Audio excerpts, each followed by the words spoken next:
चले तो हम यस चार मैम। चार कैटेगरीज जो है ना वो यहाँ पे डिस्कस कर रहे हैं प्रोजेक्ट्स की।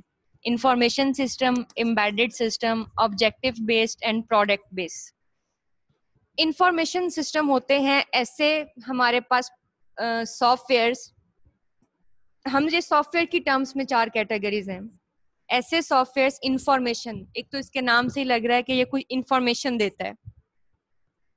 ये आमतौर पर बिजनेस पर्पस के लिए यूज किए जाते हैं, जिसमें बिजनेसमैन अपना डाटा एंटर करते हैं और ये सिस्टम जो है वो उनको एक किस्म का आप कह लें कि इंफॉर्मेशन देता है कि उन्हें किस तरफ जो है वो मूव करना चाहिए। जैसे इसकी बड़ी एग्जांपल जो है ना वो मैं आपको ट्रेडिंग के हवाले से देती हूँ कि वो इसमें जो है वो डाटा एंटर करते हैं और ये फिर सिस्टम आपको बताता है कि आपको अब जो है ना वो कौन सी चीज खरीदनी चाहिए और कौन सी चीज जो है वो आपको बेच देनी चाहिए, कौन सी चीज जो है वो ऊपर जा सकती है, कौन सी चीज जो है वो आपको नीचे जा सकती है। यानी बिजनेसमैन को ये एक किस्म के हिंट देता है ये सिस्टम।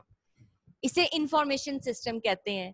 ये ऐसी नहीं इंफॉर्मेशन आप कह लें कि ये हमें बताए कि फ्लां एज क्या है, उसकी एज क्या है, ये ऐसे ये वो तो होता है कि वो तो हमने जैसा स्टोर किया है किसी सिस्टम में हम उससे निकाल लेंगे चीज, वो इंफॉर्मेशन सिस्टम नहीं कहलाता है। इसमें प्रिडिक्शंस टाइप चीजें आती हैं, एक्सपर्ट सिस्टम जिसमें आते हैं कि हम सिस्टम को ट्रेन करते हैं, फिर सिस्टम्स हमारे गिवन डाटा के ऊपर बिहेव करता है और फिर हमें उसमें से कोई इंफॉर्मेशन एक्सट्रैक्ट करके देता है। वो इंफॉर्मेशन सिस्टम होते हैं। ये आम कोई चीज इंफॉर्मेशन सिस्टम नहीं है कि कोई छोटा मोटा सिस्टम जो हमें इंफॉर्मेशन दे रहा हो, ठीक है, ये वो नहीं है।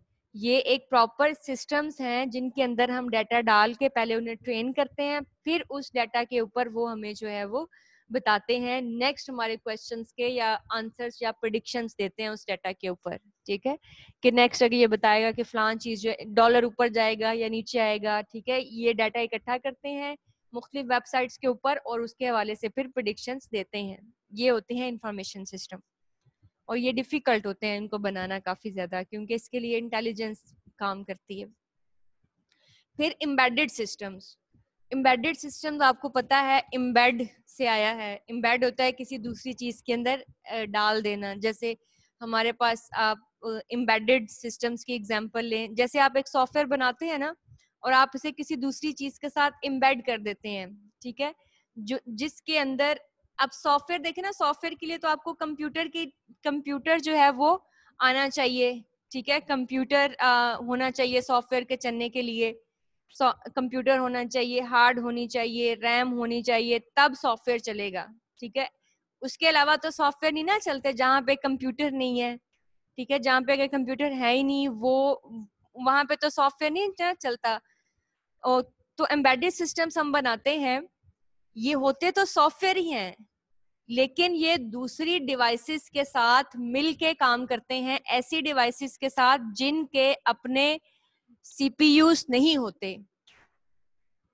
नहीं, बिल्ट इन नहीं कहते इनको, बिल्ट इन नहीं कहते, ये बिल्ट इन नहीं होते, इन्हें बनाना पड़ता है।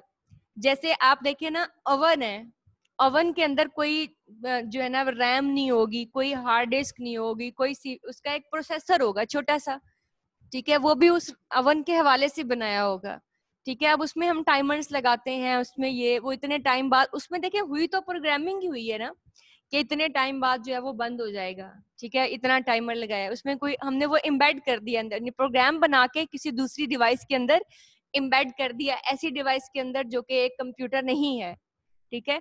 तो इनको कहते हैं एम्बेडेड सिस्टम्स। जैसे गाड़ी है, ऑटोमोबाइल गाड़ी जो है ना, ऑटो गाड़ी जिसे आप कहते हैं, जिसमें गियर्स नहीं होते, उसके अंदर भी हमने एक सॉफ्टवेयर डाला हुआ है, यानी एक सॉफ्टवेयर बना के उसके अंदर एम्बेड कर दिया है, ठीक है। वो देखता है कि इतनी स्पीड है, वो ऑटोमेटिकली आपका गियर चेंज कर देता है। आपको गियर चेंज, उसमें गियर तो चेंज हो रहे हैं लेकिन वो ऑटो हो जाते हैं ना, ऑटोमेटिक, तो वो ऑटोमेटिकली गियर चेंज कर देता है, हमें गियर चेंज करने की जरूरत नहीं होती। तो वो बनाया तो हमने सॉफ्टवेयर कंप्यूटर के ऊपर ही वो, ठीक है, कंप्यूटर में बना के फिर उस सॉफ्टवेयर को हमने गाड़ी के अंदर एम्बेड कर दिया, ठीक है। कुछ कंप्यूटर्स आप सॉफ्टवेयर देखते हैं ना मोबाइल पे चल रहे होते हैं, यानी कंप्यूटर पे ही चल रहे हैं सॉफ्टवेयर, वो उनको वो तो आम सॉफ्टवेयर हैं, मतलब वो सॉफ्टवेयर हैं, इन्हें इनको टर्म पे दी जाती है एम्बेडेड सॉफ्टवेयर, यानी ये किसी दूसरी डिवाइस के साथ एम्बेड होके काम करते हैं, किसी दूसरी डिवाइस के साथ मिल के काम करते हैं। उसके अंदर एक ऐसी डिवाइस जिसके अंदर अपनी मेमोरी, अपनी हार्ड डिस्क, अपना सीपीयू नहीं होता, ठीक है, यानी एज एच उसके अंदर एक छोटा मोटा सीपीयू एम्बेड कर देते हैं हम, जो कि अंडरस्टैंड, जिसके थ्रू वो सॉफ्टवेयर जो है वो रन हो रहा होता उसके अंदर सॉफ्टवेयर ही है। फिर हमारे पास ऑब्जेक्टिव बेस और प्रोडक्ट बेस, ये भी हमारे पास प्रोजेक्ट्स हैं। Objective based project and software based project, product based.